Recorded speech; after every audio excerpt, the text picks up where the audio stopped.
Assalamualaikum warahmatullahi wabarakatuh. Selamat siang untuk yang beragama selain Islam. Yang saya hormati Kepala SDN Sekaran, yang saya hormati Ibu Bapak SDN Sekaran beserta staf.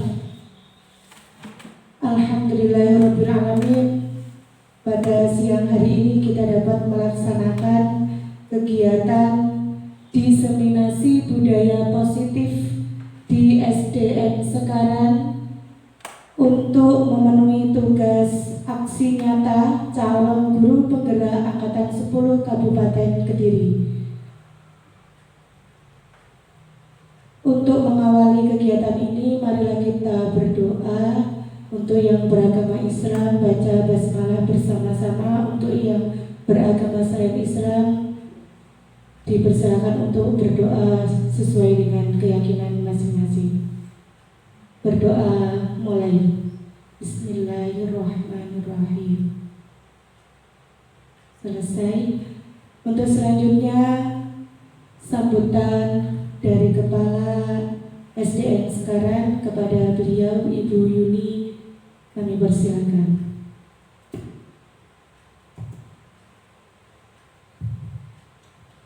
Assalamualaikum warahmatullahi wabarakatuh.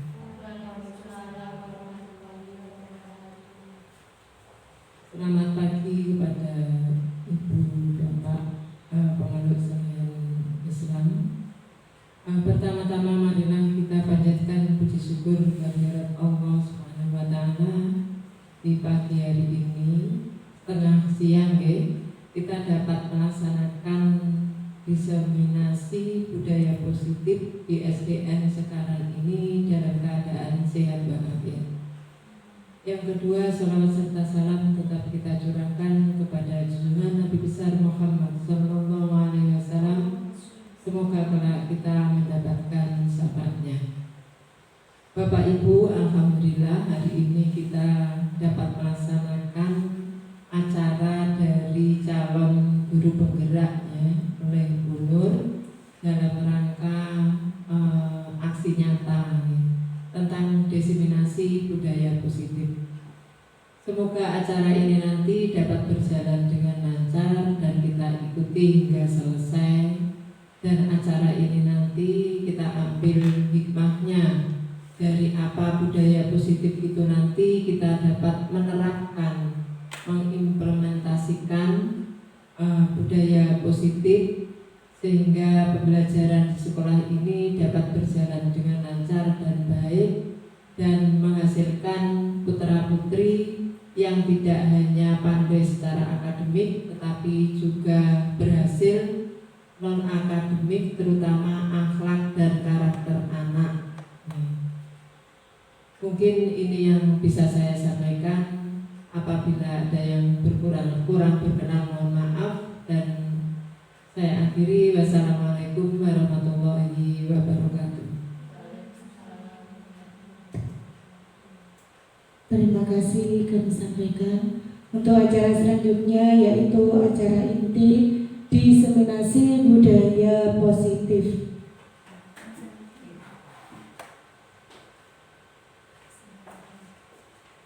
Selamat siang. Bapak Ibu, di sini saya tidak bermaksud untuk menggurui panjenengan semua, tapi di sini saya ingin membagi sedikit ilmu yang saya dapat dari program guru penggerak calon guru penggerak Angkatan 10 Kabupaten Kediri, yang kebetulan di kegiatan ini saya mendapat tugas untuk menyebarkan atau membagikan ilmu sedikit yang saya terima tentang budaya positif. Budaya positif yang jelas harapannya untuk kegiatan ini bisa meningkatkan, memajukan kualitas sekolah kita dengan budaya positif. Jadi nanti kita semua sharing, belajar bersama untuk kemajuan sekolah kita, untuk anak-anak kita. Bahwa tadi sudah disampaikan oleh Ibu Kepala Sekolah, kita tidak hanya bertugas untuk mencetak siswa kita menjadi anak yang pandai, menjadi anak yang pintar akademik, tetapi juga membentuk dan membangun karakter yang bisa digunakan anak-anak kita di kemudian hari. Langsung saja untuk kegiatan hari ini, diseminasi budaya positif. Bapak Ibu, kemarin kita sudah melaksanakan pertemuan tentang visi perubahan, bahwa pendidikan itu harus kita tujukan benar-benar untuk anak didik kita. Pendidikan itu adalah kita harus menuntun, menghamba pada anak-anak kita, sehingga anak-anak kita bisa menerima pendidikan yang sesuai dengan kodratnya.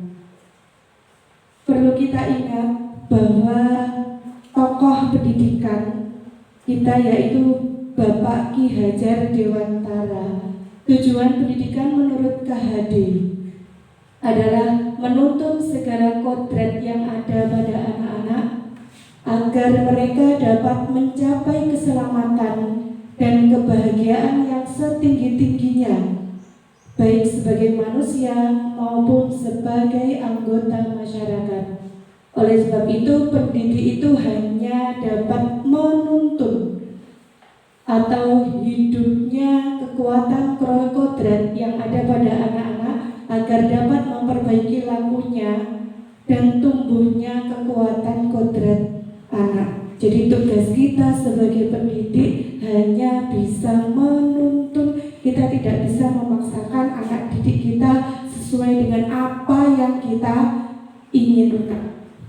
Selama ini Bapak Ibu, kira-kira sudahkah kita menjadi pendidik yang menuntun? Sudahkah kita menjadi pendidik yang berhamba pada anak-anak kita? Apakah kita masih, kamu harus seperti ini, kamu harus bisa ini? Padahal anak-anak kita itu sejak lahir membawa bakat dan kemampuannya itu tidak sama. Mungkin ada anak yang dari lahir sudah diberikan kelebihan dalam hal berhitung. Kemudian ada mungkin anak yang sudah diberikan kelebihan dalam hal yang lain, kesenian, mungkin dari kecil sudah suka menyanyi. Dan ketika kita memberikan pendidikan kepada mereka dengan kemampuan yang tidak sama, apakah kita bisa memberikan perlakuan yang sama kepada anak didik kita? Kira-kira sama apa tidak, Bapak Ibu? Tidak sama. Jadi kita tidak bisa menyamakan perlakuan kita dan menyamakan kemampuan anak-anak kita sesuai dengan keinginan kita. Justru kita yang harus mengenali mereka, menuntun mereka sesuai dengan kodratnya. Nah, di dalam kegiatan belajar yang setiap hari seorang guru pasti setiap hari adalah sekolah rumah kedua kita. Iya apa tidak, Bapak Ibu? Kita di sekolah berbaur dengan anak-anak yang memiliki banyak karakter, banyak potensi yang berbeda-beda. Nah, di dalam sebuah sekolah, di sebuah tempat, kita berharap apa yang kita tempati untuk melaksanakan kegiatan itu pasti menginginkan sesuatu atau suasana yang nyaman, suasana yang tentram, suasana yang damai. Gini apa buatan? Nah, anak-anak kita kalau di sekolah itu kan berbagai karakter ya. Mungkin ada yang suka jajan, ada yang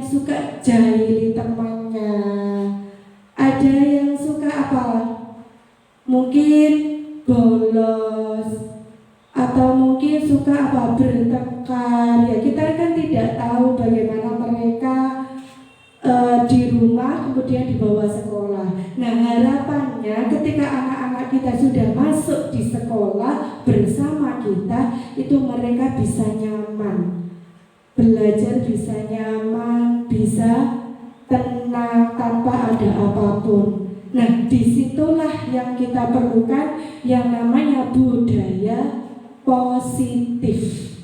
Ya, jadi kebiasaan-kebiasaan yang baik yang bisa membuat kita dan anak didik kita merasa nyaman berada di sekolah.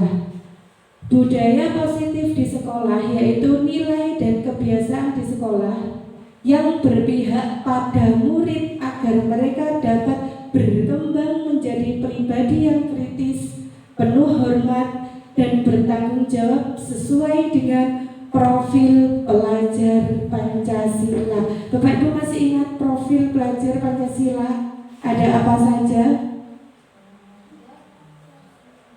Bisa kita nyanyikan bersama?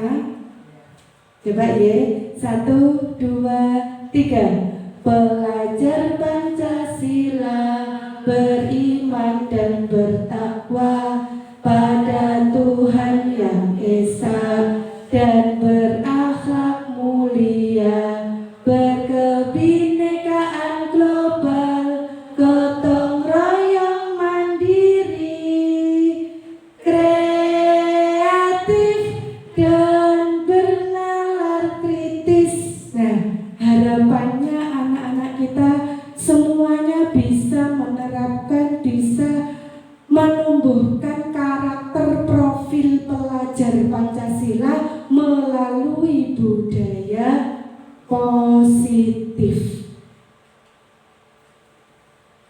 Nah, untuk hari ini yang akan kita pelajari bersama, kita diskusikan bersama, ada 7, yaitu tentang perubahan paradigma belajar, tentang disiplin positif, kebutuhan dasar manusia, teori motivasi, hukuman dan penghargaan, serta restitusi, posisi kontrol guru, keyakinan kelas, dan segitiga restitusi. Yang pertama yaitu perubahan paradigma belajar. Dalam membangun budaya positif, sekolah dapat menyediakan lingkungan yang positif, aman, dan nyaman agar siswa mampu berpikir, bertindak, dan mencipta dengan merdeka, mandiri, dan bertanggung jawab. Nah, disiplin ini sangat berkaitan dengan kontrol kita, kontrol guru terhadap siswa. Jadi tidak bisa untuk membangun kedisiplinan siswa tanpa adanya kontrol dari kita, itu tidak bisa. Jadi kita sebagai guru harus bisa mengontrol bagaimana sikap anak-anak kita, bagaimana menumbuhkan kedisiplinan dalam diri anak-anak kita. Nah, coba Bapak Ibu, di sini mungkin ada yang berpasangan, kita coba Anda dan teman Anda, nah ini bisa satu pasang, melakukan kegiatan cobalah buka. Anda adalah A. Tugas Anda adalah mengepalkan salah satu tangan Anda. Jadi bisa nanti yang Bapak Ibu satu bangku, satu mengepalkan sebagai A, dan nanti yang satu sebagai B. Apa tugasnya B? Coba kita baca lagi. Coba Anda bayangkan bahwa Anda menyimpan sesuatu yang sangat berharga di dalam kepalan tangan Anda. Jadi kita ibaratkan kita mengepalkan tangan ini membawa sesuatu, atau mungkin kita benar-benar menggenggam sesuatu yang berharga bagi kita. Anda perlu menjaga benda tersebut sekuat tenaga karena begitu pentingnya bagi kehidupan Anda. Nah, untuk tugas yang B, teman yang B, rekan Anda, mencoba dengan segala cara membuka kepalan tangan teman kita yang sudah digenggam tadi. Nah, apabila yang A kok tidak mau membuka, teman yang B boleh membujuk. Ya, ya boleh membujuk, atau mungkin kalau anak-anak itu kalau tidak bisa kan mesti dipaksa ya, biasanya dimarahi, digelitiki ya, atau mungkin bahkan menawari uang atau jajan sehingga dia mau membuka kepala tangannya. Coba Bapak Ibu sekarang praktekkan seperti itu. Nanti saya minta perwakilan satu orang untuk mengungkapkan apa yang mereka rasakan. Coba satu pasang, satunya mengepalkan, satunya berusaha untuk membuka tangan temannya. Monggo.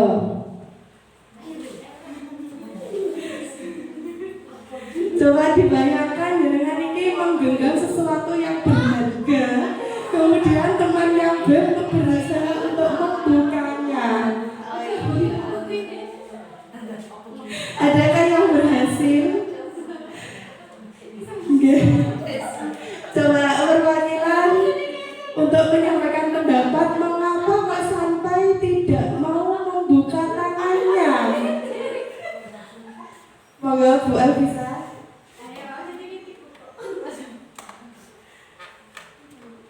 Bagaimana bahasa Amerika tadi? Apakah berhasil membuka tangan? Tidak. Kenapa Bu El tidak membuka tangannya? Ayo coba.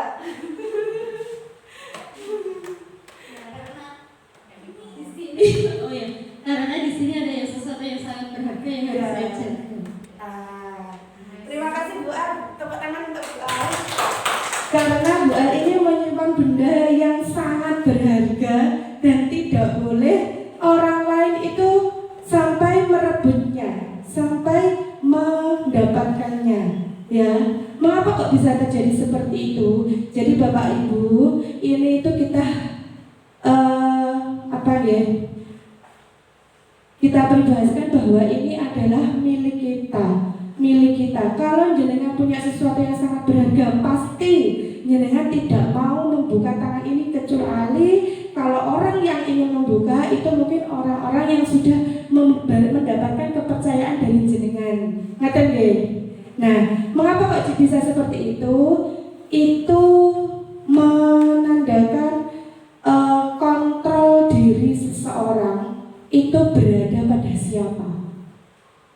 Yang bisa membuka atau menutup ini siapa sebenarnya? Iya, diri kita sendiri. Ya, jadi orang lain itu tidak bisa mengontrol kita, itu tidak bisa.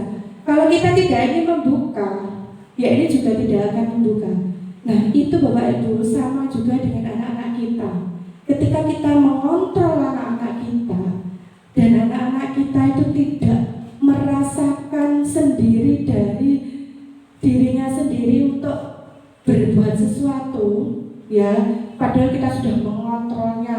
Biasanya anaknya misalkan rame di kelas, ya, di kelas rame, kemudian jenengan bilangi jangan rame mas, nah seperti itu.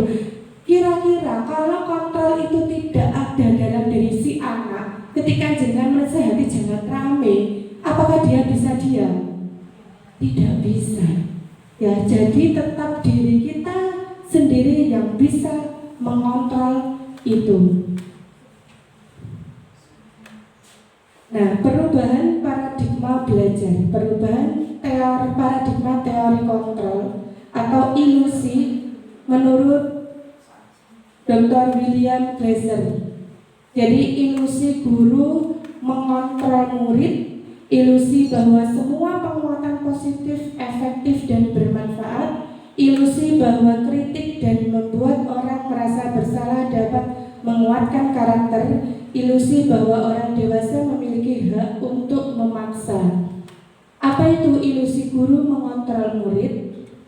Pada dasarnya kita tidak dapat memaksa murid untuk berbuat sesuatu jika murid tersebut memilih untuk tidak melakukannya. Jadi seperti tadi, ketika murid ramai di kelas, jenengan kok menasehati tapi dia tidak merubah sikapnya, berarti itu. Jadi ilusi guru mengontrol murid, jadi murid itu tidak bisa dipaksa. Kalau dia pengen ramai, ya ramai terus, gitu ya. Kedua, ilusi bahwa semua penguatan positif, efektif dan bermanfaat.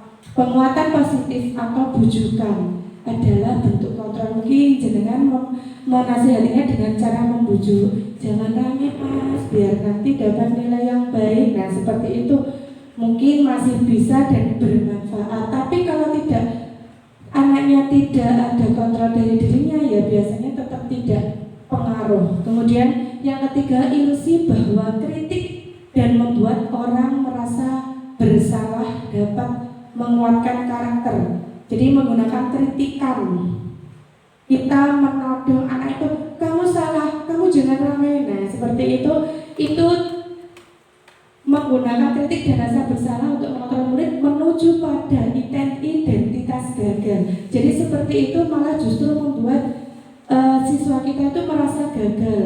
Kadang-kala sulit bagi guru untuk mengidentifikasi bahwa mereka sedang melakukan perilaku ini. Kemudian yang terakhir, ilusi bahwa orang dewasa memiliki hak untuk memaksa. Banyak orang dewasa yang percaya bahwa mereka memiliki tanggung jawab untuk membuat murid-murid berbuat hal tertentu. Nah, kemudian yang materi yang kedua yaitu disiplin positif. Apa itu disiplin? Jadi disiplin adalah belajar. Disiplin membuat orang menggali potensi menuju sebuah tujuan dan apa yang dia hargai. Namun dalam budaya kita, makna kata disiplin telah berubah menjadi sesuatu yang dilakukan seseorang pada orang lain untuk mendapatkan kepatuhan. Kecenderungan umum adalah menghubungkan kata disiplin dengan ketidaknyamanan, bukan dengan apa yang kita hargai atau pencapaian suatu tujuan mulia. Nah, disiplin adalah kemampuan memerintah diri sendiri dalam mengontrol dan menguasai diri untuk memiliki tindakan yang mengacu pada nilai-nilai yang kita hargai dengan penuh tanggung jawab tanpa terperintah orang lain. Nilai-nilai yang kita hargai itu adalah nilai kebajikan atau sifat positif manusia yang merupakan tujuan mulia yang ingin dicapai setiap individu. Nah, nilai kebajikan ini sudah tertuang dalam nilai-nilai profil pelajar Pancasila. Nah, yang ketiga yaitu tentang kebutuhan dasar manusia. Bapak Ibu, kebutuhan dasar manusia ini berbeda-beda setiap individu, ya. Bu Al dengan Bu Tina itu pasti kebutuhan dasarnya berbeda. Bu Al dengan Bu Tina juga berbeda. Begitu juga dengan anak didik kita. Pasti mereka kebutuhan yang mereka harapkan itu juga akan berbeda. Jadi realitas atau kebutuhan orang yang berbeda itu kita harus bisa memahami pandangan orang lain tentang dunia. Setiap orang memiliki gambaran yang berbeda. Jadi kebutuhan dasar manusia di sini ada 5, yaitu kebutuhan survival, kemudian kebutuhan untuk mendapatkan kasih sayang, kemudian mendapatkan kesenangan, mendapatkan kebebasan, dan mendapatkan penguasaan. Jadi survival tadi kebutuhan tentang apa? Mendapatkan kebutuhannya, untuk memenuhi kebutuhannya seperti makan, minum, nah seperti itu. Jadi selain makan, minum, kita juga membutuhkan kebutuhan kasih sayang, kebutuhan untuk kesenangan, ya. Nah, kebutuhan-kebutuhan ini pasti setiap orang itu tidak sama. Contoh kasus, Ibu Ria, guru kelas 6 di SD Permai, sedang bingung menghadapi ulah salah satu murid di kelas bernama Agus. Beberapa anak telah datang dan mengeluhkan Agus yang seringkali meminta bekal makan siang mereka dengan paksa. Mungkinkah ini terjadi pada kita, Bapak Ibu? Mungkin ya. Jika Anda menghadapi situasi seperti Bu Ria, apa yang akan Anda lakukan? Menurut Anda, kira-kira apa alasan Agus melakukan hal itu? Kira-kira bagaimana, Bapak Ibu?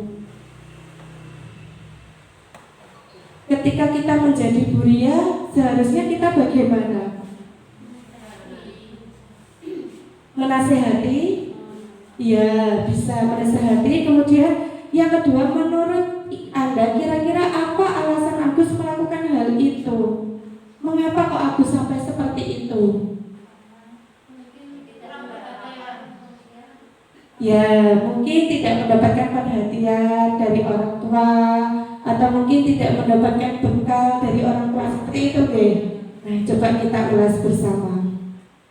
Nah ini dalam konteks penerapan disiplin positif, Ibu Lia sebaiknya mencari tahu, ya tadi sudah ya, menasihati, mencari tahu apa alasan Agus melakukan tindakan itu, dan mengetahui kebutuhan mana yang sedang berusaha dipenuhi Agus. Kira-kira Agus itu kurang kebutuhan yang apa kok sampai merebut makanan temannya? Ya mungkin yang pertama, Agus lapar dan orang tuanya tidak membawakan bekal makan siang.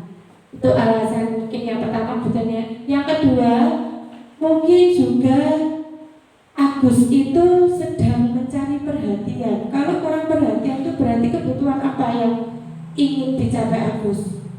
Kasih sayang, Jadi teman Agus itu berusaha mencari perhatian ke temannya. Kemudian yang ketiga, dia merasa hebat karena temannya jadi takut dan menuruti keinginannya.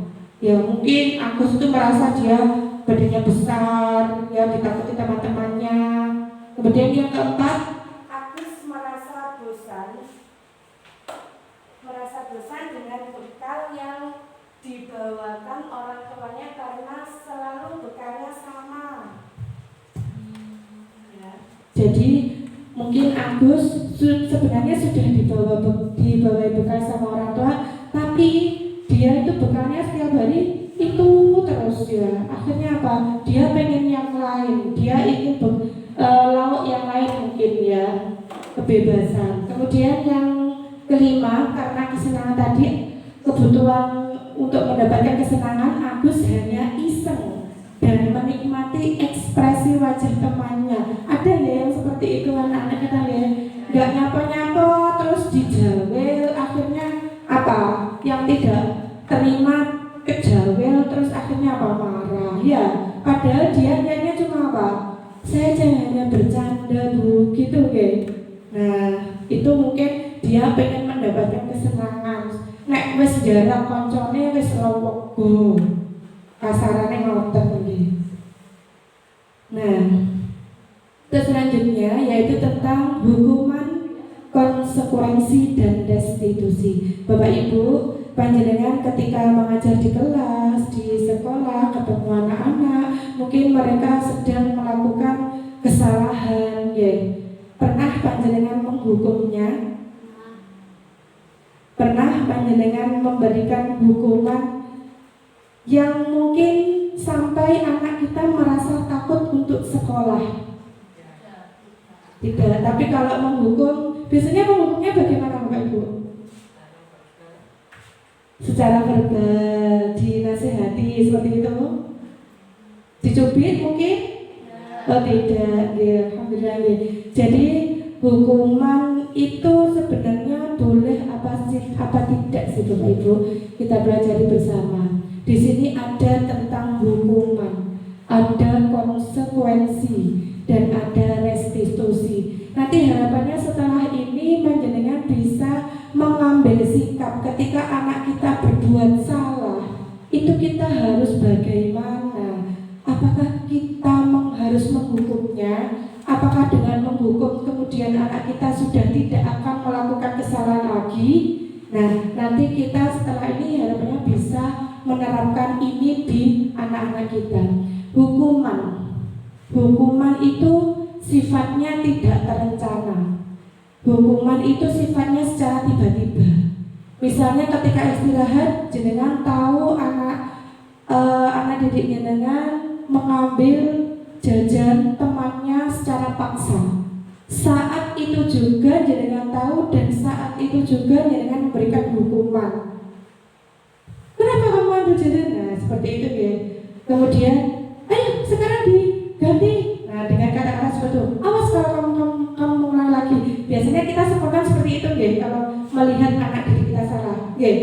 Nah, itu namanya hukuman. Jadi terencana, tiba-tiba, dan anak didik kita itu tidak tahu apa yang akan terjadi. Gak ngira nek bakale terus gurune tahu langsung diberi hukuman seperti itu. Ya, hukuman itu bersifat satu arah, jadi hanya jenengan saja yang tahu. Dari pihak guru yang memberikan dan murid hanya menerima suatu hukuman tanpa adanya kesepakatan. Itu namanya hukuman, jadi satu arah. Kemudian yang kedua, konsekuensi. Kalau konsekuensi itu sudah terencana, sudah disepakati dan disetujui oleh jenengan dan murid. Jadi mungkin jenengan sudah melakukan kesepakatan. Pada konsekuensi, murid tetap dibuat tidak nyaman untuk jangka waktu pendek. Ya, meskipun dia sudah tahu bahwa kalau melakukan ini dia mendapatkan konsekuensi ini, tapi anak kita itu tidak nyaman. Kemudian yang ketiga yaitu restitusi. Restitusi adalah proses menciptakan kondisi bagi murid untuk memperbaiki kesalahan mereka sehingga mereka bisa kembali pada kelompok mereka dengan karakter yang lebih kuat. Jadi kalau restitusi itu tidak kehukuman, tapi bagaimana cara kita memperbaiki agar anak kita itu tidak sampai melakukan itu kembali. Nah, coba Bapak Ibu ini nanti bisa bantu dengan analisa. Ini termasuk hukuman atau konsekuensi. Iva kurang menguasai pelajaran matematika sehingga pada saat pelajaran tersebut berlangsung dia lebih banyak berdiam diri atau menggambar di buku pelajarannya. Mungkinkah anak-anak kita ada yang seperti ini Bapak Ibu? Mungkin ya. Pada saat guru matematikanya Pak Seno menanyakan pertanyaan, Iva menjadi gugup dan tidak sengaja menjatuhkan tasnya dari kursi serta tiba-tiba menjadi gagap pada saat berupaya menjawab. Seluruh kelas pun tertawa melihat perilaku Iva yang bicara tergagap dan terkejut tersebut. Pak Seno pada saat itu membiarkan teman-teman Iva menertawakan Iva yang tergagap dan malu luar biasa dan malah minta Iva untuk maju ke depan dan berdiri di depan kelas sambil menunjuk hidungnya karena tidak bisa menjawab pertanyaan Pak Seno. Kelas makin gaduh dan anak-anak pun tertawa melihat Iva di depan kelas memegang ujung hidungnya. Apakah Bapak Ibu setuju dengan tindakan Pak Seno terhadap Iva? Setuju apa tidak? Tidak. Tidak setuju. Mengapa kok tidak setuju? Karena sikap Pak Seno itu Ya Pak Seno memalukan Iva di depan teman-temannya. Selain itu, lagi sudah.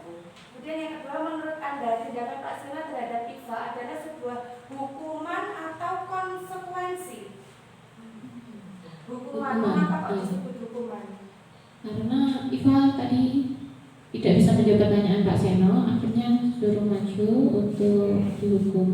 Ya, terima kasih. Kemudian tepuk tangan untuk Budian luar biasa. Betul ya Bapak Ibu. Jadi apakah kita setuju dengan tindakan Pak Seno? Tidak. Kalau tidak setuju, kita berusaha untuk tidak melakukan seperti apa yang dilakukan Pak Seno. Jadi Pak Seno itu membuat identitas diri Iva itu gagal. Dia merasa apa? Dipermalukan ya, dijatuhkan di depan teman-temannya. Dan itu termasuk dengan hukuman atau konsekuensi? Hukuman, karena yang dilakukan Pak Seno itu tidak ada kesepakatan sebelumnya, kemudian hanya bersifat satu arah ya. malah membuat Iva tadi mungkin jatuh ya, down. Bisa jadi kalau seperti ini di anak kita, besoknya anak kita sudah tidak mau sekolah lagi gitu ya. Jangan sampai ini ada di lembaga kita. Nah, ini perbedaan antara hukuman, konsekuensi, dan restitusi. Jadi kalau hukuman itu lebih ke identitas gagal untuk anak didik kita, tapi untuk konsekuensi dan restitusi itu masih bisa diterima untuk anak-anak kita ya. Jadi jangan sampai nanti kita lebih memilih ke hukuman untuk membuat budaya positif di sekolah kita. Kalau bisa hukuman kita hilangkan, kita jadikan untuk konsekuensi ataupun restitusi. Nah, menurut Diane Gosen dalam bukunya Restructuring School Discipline menyatakan ada 3 motivasi perilaku manusia yang mendukung atau yang menjadikan seseorang itu menjadi disiplin. Motivasinya untuk disiplin kita itu ada 3. Yang pertama, untuk menghindari ketidaknyamanan hukuman. Ini adalah tingkat terendah dari motivasi perilaku manusia. Biasanya kalau untuk menghindari ketidaknyamanan itu akan ada timbul pertanyaan seperti ini. Apa yang akan terjadi apabila saya tidak melakukannya? Panjenengan lebih ke biar tidak mendapat hukuman dari atasan mungkin ya, atau mungkin tidak mendapatkan sanksi dan sebagainya. Kemudian yang kedua, untuk mendapatkan imbalan atau penghargaan dari orang lain. Aku tak berangkat pagi biar dapat hadiah dari kepala sekolah, misalkan seperti itu ya. Mungkin ada juga yang seperti itu. Jadi ketika jenengan melakukan ini, motivasi yang kedua ini, akan ada pertanyaan seperti itu ya, apa ya yang akan saya dapatkan? Nah, seperti itu. Kemudian yang ketiga, untuk menjadi orang yang mereka inginkan dan menghargai diri sendiri dengan nilai-nilai yang mereka percaya. Nah, orang dengan motivasi seperti ini biasanya akan ada pertanyaan, menjadi orang yang seperti apa apabila saya melakukannya? Apabila saya disiplin, saya akan menjadi orang yang bagaimana? Berarti itu lebih ke diri panjenengan ya. Mereka melakukan sesuatu karena nilai-nilai yang panjenengan yakini ya, dan dari nilai-nilai itu akan menumbuhkan motivasi dalam diri. Aku harus melakukan ini, seperti itu. Jadi nilai tertinggi mungkin ini yang ketiga, untuk menjadi orang yang mereka inginkan dan menghargai diri sendiri dengan nilai-nilai yang mereka percaya. Jadi ini ringkasannya. Kalau yang pertama tadi itu lebih ke motivasi eksternal, jadi biar dia itu tidak mendapat hukuman untuk menghindari ketidaknyamanan. Ya, jadi dari luar berarti kalau seperti itu motivasinya. Kemudian yang kedua tadi mendapat imbalan, itu juga motivasi dari luar. Nah, kalau yang ketiga ini untuk menghargai diri sendiri, ini motivasi internal, tujuannya disiplin dan positif. Mari berlatih, hukuman atau konsekuensi. Nah, coba Bapak Ibu dari yang pertama, lari mengelilingi lapangan basket 2 kali karena terlambat hadir di sekolah. Kira-kira hukuman atau konsekuensi? Lari mengelilingi lapangan basket 2 kali karena terlambat. Hukuman. Yang kedua, membersihkan coretan yang dibuatnya di meja tulis. Anak kita mencoret di meja, kemudian disuruh membersihkan coretan itu. Hukuman atau konsekuensi? Konsekuensi. Murid diminta untuk push up 15 kali karena tidak menggunakan masker. Hukuman. Menggantikan kertas tugas teman yang telah dicoret-coret. Konsekuensi. berjemur di lapangan basket pukul 12 karena mengobrol dengan teman. Hukuman, murid diminta telanjang kaki sepanjang hari karena tidak menggunakan sepatu warna hitam sesuai peraturan sekolah. Bertelanjang kaki sepanjang hari karena tidak, apa Bapak Ibu? Hukuman apa konsekuensi? Nanti kita lihat ya. Berdiri di depan kelas sambil mengangkat kaki satu karena tidak bisa menjawab pertanyaan. Hukuman. Nah, ini lari menghalangi ini tadi hukuman, betul. Membersihkan coretan konsekuensi, ya.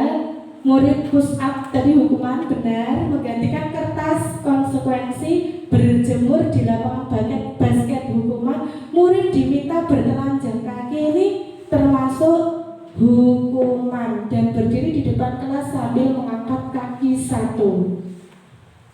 Nah, hukuman itu ada yang apa? Dihukum oleh penghargaan. Artinya apa? Kita pernah memberikan penghargaan untuk anak-anak kita. Pernah Bapak Ibu? Mungkin karena dia bisa menjawab, kita memberikan satu permen untuk mereka mungkin ya. Itu sebuah penghargaan untuk anak kita. Niatnya kita itu bisa memotivasi anak kita untuk apa? Semangat belajar ya. Tapi tidak semua penghargaan itu baik. Maksudnya dampaknya baik untuk anak kita ya.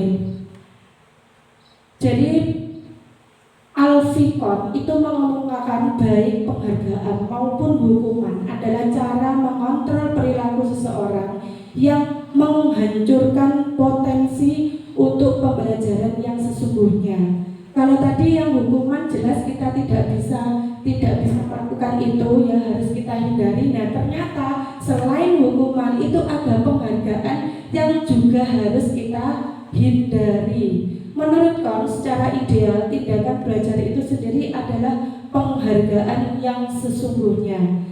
Selanjutnya beliau juga mengungkapkan bahwa beberapa pernyataan dari hasil pengamatan tentang tindakan memberikan penghargaan. Jadi memberikan penghargaan itu kalau kita salah menempatkan itu akan malah memberikan dampak yang negatif untuk anak didik kita. Karena apa? Penghargaan bisa yang pertama mengurangi ketepatan, menurunkan kualitas. Jadi kita bisa menurunkan kualitas anak kita. Ya, niatnya kita memotivasi, tapi kalau terus-terusan ketika berhasil kemudian mendapat penghargaan, mereka justru malah apa Bapak Ibu?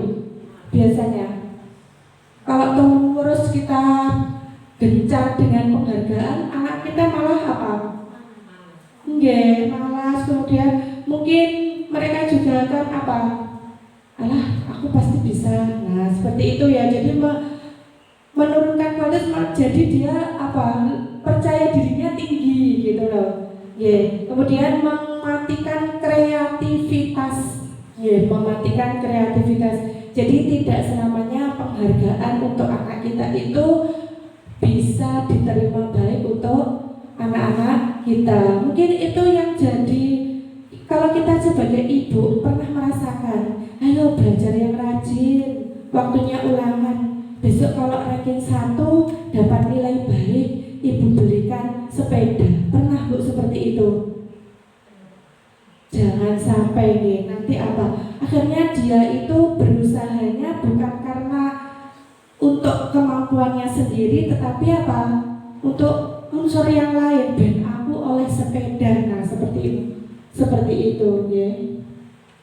Kemudian selanjutnya tadi kita singgung tentang restitusi. Ya, restitusi itu bagaimana cara kita memperbaiki anak kita yang sudah melakukan kesalahan. Kemudian restitusi ini sebagai posisi kita sebagai guru, kita harus bisa mengontrol bagaimana perilaku anak didik kita. Kita bisa, posisi kita sebagai yang pertama penghukum, yang kedua pembuat merasa bersalah, yang ketiga teman, yang keempat pemantau, yang kelima manajer. Nah, disiplin positif yang berpusat pada murid dikembangkan oleh Dian Bos dengan pendekatan restitusi yang disebut dengan 5 posisi kontrol. Menurut William Glaser Gosen berkesimpulan ada 5 posisi kontrol yang diterapkan seorang guru, orang tua maupun atasan untuk melakukan kontrol. Ya, yang pertama sebagai penghukum. Penghukum itu biasanya menggunakan hukuman fisik maupun verbal. Yang kedua, membuat merasa bersalah. Pada posisi ini biasanya guru akan bersuara lebih lembut. Pembuat rasa bersalah akan menggunakan keheningan yang membuat orang lain merasa tidak nyaman. Kemudian yang ketiga sebagai teman. Nah, guru pada posisi ini tidak akan menyakiti murid, namun akan tetap berupaya mengontrol murid melalui persuasi, melalui bujukan. Pemantau, yang keempat, memantau berarti mengawasi. Pada saat kita mengawasi, kita bertanggung jawab atas perilaku orang-orang yang kita awasi. Jadi kita lebih ke mengawasi bagaimana perilaku anak-anak kita. Kemudian yang kelima, manajer, yaitu posisi di mana guru berbuat sesuatu bersama dengan murid, mempersilahkan murid mempertanggungjawabkan perilakunya, mendukung murid agar dapat menemukan solusi atas permasalahannya sendiri. Dari kelima posisi ini, nanti kita sebaiknya berada di posisi mana seorang guru itu. Coba kita lihat lebih dalam lagi. Nah, di sini ada, misalnya kita pernah mengatakan seperti ini, saya kecewa sekali dengan kamu. Nah, itu yang mengatakan siapa? Kalau seperti itu, pembuat orang merasa bersalah. Kemudian yang kedua, mungkin kita juga pernah, kamu tidak pernah benar melakukan, kamu selalu salah. Nah, seperti itu namanya penghukum. Kemudian kalau sebagai teman, kita tidak akan menghukum murid kita ketika melakukan kesalahan, tapi lebih ke kita itu sebagai teman anak kita dengan contohnya seperti ini. Ayo lakukan demi ibu, ayo lakukan demi bapak, kamu tidak kasihan toh dengan ibu. Nah, seperti itu ya. Misalkan diterangkan ya pelajaran rame dan jenengan menegurnya dengan cara seperti itu. Ayo mas, kamu tidak kasihan toh dengan bu ini misalkan ya. Nah, itu lebih sebagai teman. Kemudian yang selanjutnya, apakah kamu mau mendapatkan stiker bintang hari ini? Mungkin jenengan pernah memberikan siapa yang mau bintang. Nah, seperti itu sebagai pemantau ya. Kemudian kalau manajer, bagaimana kamu bisa menyelesaikan masalah ini? Misalkan ada permasalahan di kelas, jenengan tanya ke anak yang membuat kesalahan itu dengan pertanyaan seperti ini, bagaimana kamu menyelesaikan masalah ini? Kemudian kalau sebagai penghukum, kamu selalu yang paling terakhir ya. Penghukum itu sangat sakit ya Bapak Ibu, jadi jangan dilakukan. Kata-katanya pun juga agak, kalau kita melakukannya di sini kan lebih kasar ya. Jadi jangan sampai itu kita lakukan ke anak-anak. Kemudian, nah di sini ada kasus selanjutnya. Anto dan Dino sedang bermain bersama di lapangan basket dan tiba-tiba terlibat dalam sebuah pertengkaran adu mulut. Dino pun menjadi emosi dan mengadakan kontak fisik, menarik kemeja Anto dengan kasar sampai 3 kancingnya terlepas. Pada saat itu guru piket langsung melerai mereka dan membawa mereka ke ruang kepala sekolah. Ibu Suti sebagai kepala sekolah berupaya menenangkan keduanya, terutama Dino. Dino, sepertinya kamu saat ini sedang marah sekali. Kemudian mendengar itu, Dino pun mengalir bercerita tentang Ibu Suti pun melanjutkan bahwa membuat kesalahan adalah hal yang manusiawi dan bahwa mempertahankan diri adalah hal yang penting. Namun meminta Dino memikirkan cara lain yang memungkinkan lebih efektif karena saat ini Dino berada di ruang kepala sekolah. Ibu Suti melanjutkan bertanya tentang keyakinan sekolah yang disepakati serta apakah Dino bersedia memperbaiki kesalahan dan sebagainya. Nah, Bapak Ibu, dari kasus Dino ini mungkin kita sebagai guru ya, jadi tidak bisa kita langsung memecahkan masalah itu dengan menjudge kamu salah, kamu benar dan bagaimana. Tapi kita harus menempatkan diri kita. Kita itu ketika menyelesaikan masalah itu harus di posisi yang mana, sebagai penghukum atau pembuat merasa bersalah atau menjadi teman atau menjadi manajer ya. Kalau seorang guru kira-kira posisinya di mana Bapak Ibu? Sebagai apa? Di 5 kontrol tadi. Sebagai apa kira-kira?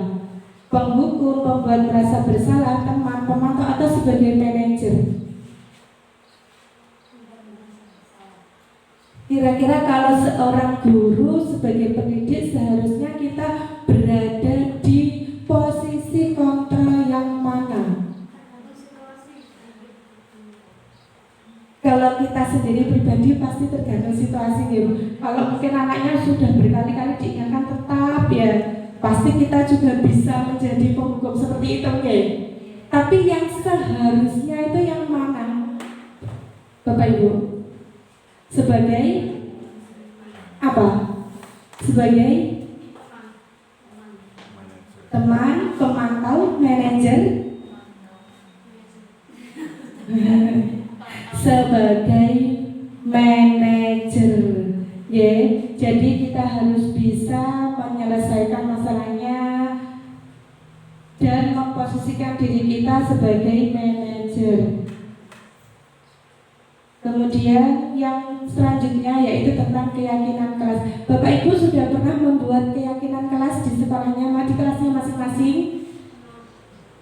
Keyakinan kelas ini adalah nilai-nilai kebajikan atau prinsip-prinsip universal yang disepakati bersama. Jadi biasanya disebut dengan kesepakatan kelas itu Bapak Ibu ya. Jadi kesepakatan kelas itu dibuat dan diyakini sebagai keyakinan kelas yang disepakati bersama secara universal tanpa membedakan agama, suku, negara, dan bahasa. Suatu keyakinan akan lebih memotivasi seorang diri ya dan lebih bersemangat menjalankan keyakinannya daripada hanya sekedar mengikuti peraturan. Iya atau tidak Bapak Ibu? Ketika anak-anak diberikan kamu harus mematuhi peraturan sekolah ini dengan kita membuat keyakinan kelas, kira-kira yang lebih dipatuhi anak-anak itu yang mana? Keyakinan kelas ya. Jadi apa perbedaan peraturan dan keyakinan kelas? Kalau peraturan misalkan selalu kembalikan buku ke tempatnya, dan keyakinan kelas atau nilai kebajikan yang dituju adalah tanggung jawab. Jadi lebih ke kata-kata positif kalau keyakinan kelas atau kesepakatan kelas ya. Dan di dalam keyakinan kelas itu terdapat nilai kebajikan yang dituju. Kemudian dilarang mengganggu orang lain. Keyakinan kelasnya apa? Menghormati orang lain dan diri sendiri. Hadir di sekolah 15 menit sebelum pembelajaran dimulai. Itu keyakinan kelasnya menghormati orang lain, komitmen pada tujuan berkomitmen.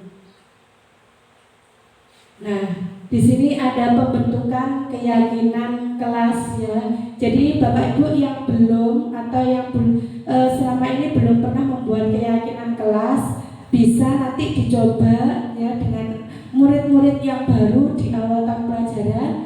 Kita buat keyakinan kelas ya. Jadi sebelum merujuk ke peraturan kelas kita buat keyakinan kelas dulu. Keyakinan kelas itu bersifat lebih abstrak daripada peraturan yang lebih rinci dan konkret. Keyakinan kelas berupa pernyataan universal. Pernyataan keyakinan kelas dibuat dalam bentuk positif ya Bapak Ibu. Jadi kata-katanya harus ke kata-kata lebih positif. Jangan sampai ada kata tidak boleh atau jangan ya. Semua merujuk ke kata-kata positif. Kemudian keyakinan kelas hendaknya tidak terlalu banyak ya. Kok sampai namanya kalimatnya yang penting mudah diingat.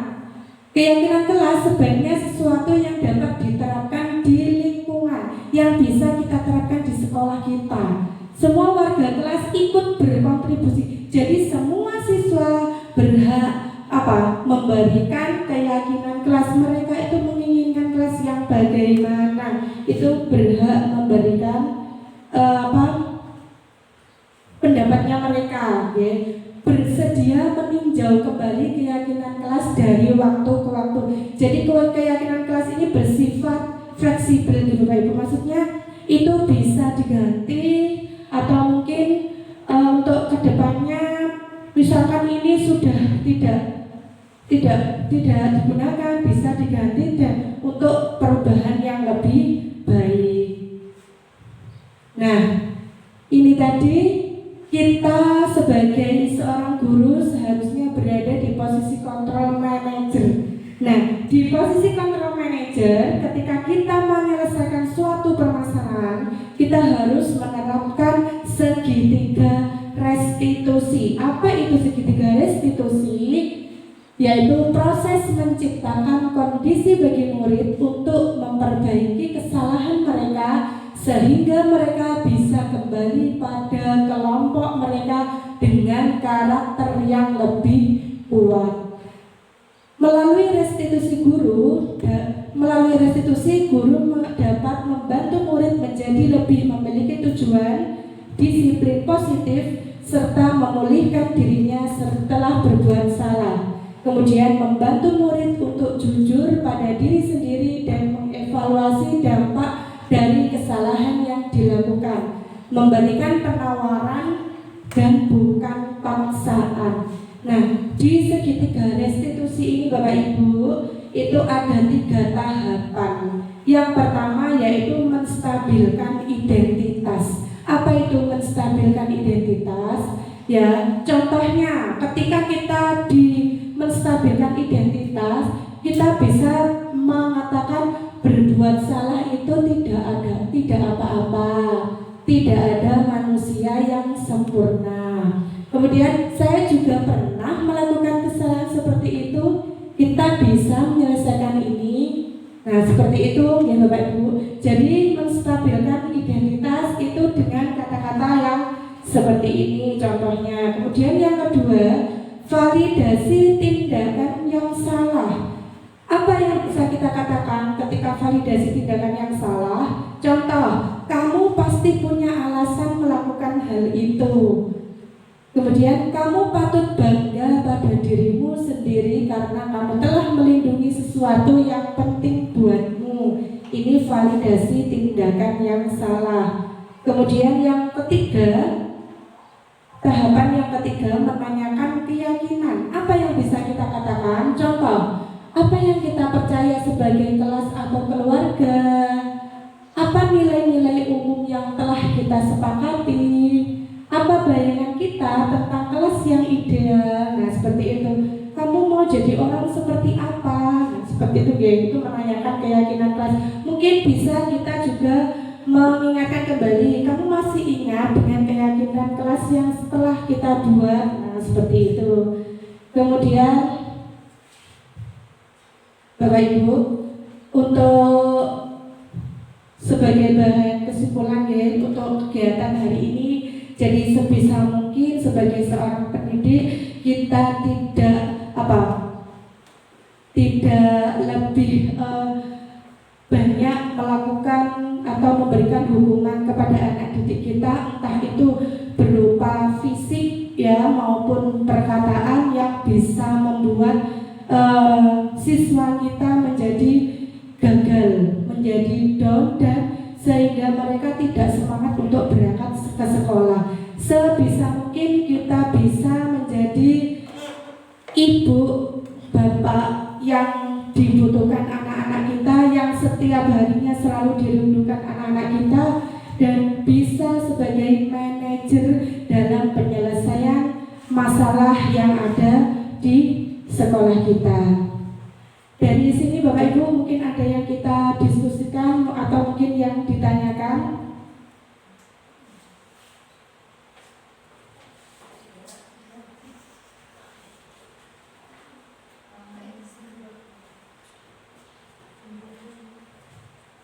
Nah, untuk hasil dari kegiatan hari ini saya boleh minta dua perwakilan untuk memberikan refleksinya untuk kegiatan hari ini ya.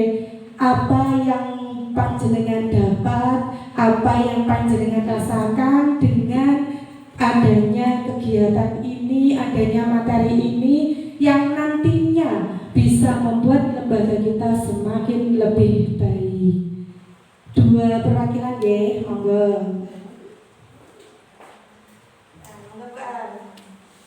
Dari penyampaian tadi saya dapat ilmu baru tentang pemberian hukuman atau posisi guru, untuk bagaimana cara kita menghadapi kerandoman anak-anak selama di kelas. Bagaimana perasaannya Bu Al?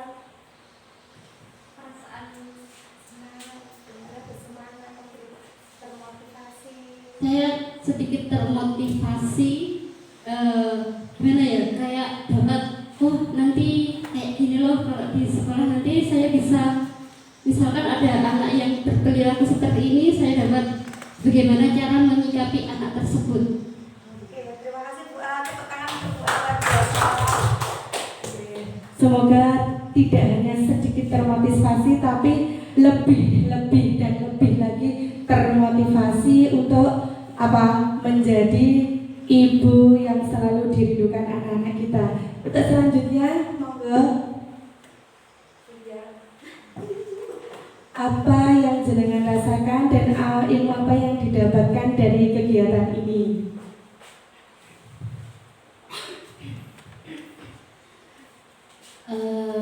Yang saya rasakan, saya sangat senang sekali ikut andil dalam forum ini dan lagi-lagi mendapatkan ilmu, apalagi di era saya yang masih dalam belajar, masih tahap belajar, saya mendapatkan apa itu perbedaan hukuman, konsekuensi, dan yang tadi panjenengan penjelaskan itu sangat-sangat bermanfaat bagi saya.